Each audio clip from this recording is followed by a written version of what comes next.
On this special edition of Crushed Parking Lot Candy Reviews, Mr. Crushed Parking Lot Candy is going to review Oppenheimer. For a couple of reasons. Number one, I am not smart enough to know what's going on in this movie. There are more names that I have to remember in this film than there are in Game of Thrones. I am also bad at science. I failed chemistry 3 times. Reason number 2, I am 3 White Claw surges into my evening.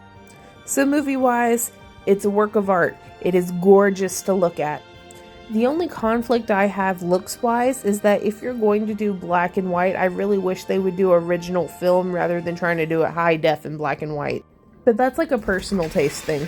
Overall, I would have enjoyed this movie a lot more had it been like one of those pop-up videos where it would tell you what the hell the anachronisms were, or explain some science, or who some of these people were. You know, at least with Killers of the Flower Moon, even if you didn't read the book, you could kind of piece it together. So for me, I'm giving this a 7.5 out of 10. Now let's turn it over to Mr. Crush Parking Lot Candy. So, where to begin? First and foremost, 3 hours, barely made it through alive, but we're here. 3 hours could have been 3 parts, but instead they jumbled it all together. There are 3 separate time period continuities going on. The first one is Oppenheimer's experience from before the war, leading into his time at the Atomic Energy Commission. The second one is going to be when he is getting his security clearance revoked, which is the panel hearing. And the third one is his time is not actually about Oppenheimer, but it's about Strauss going for a committee board. That's the black and white one.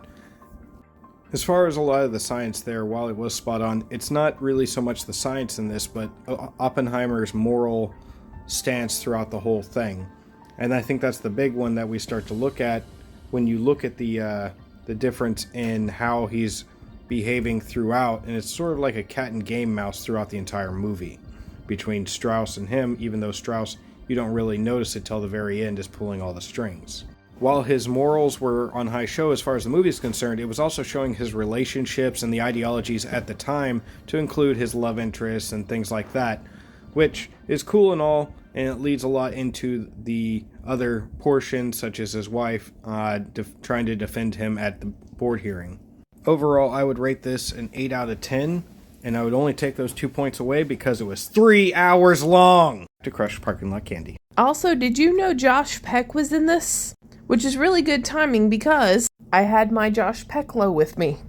I found him at Goodwill. Okay, bye.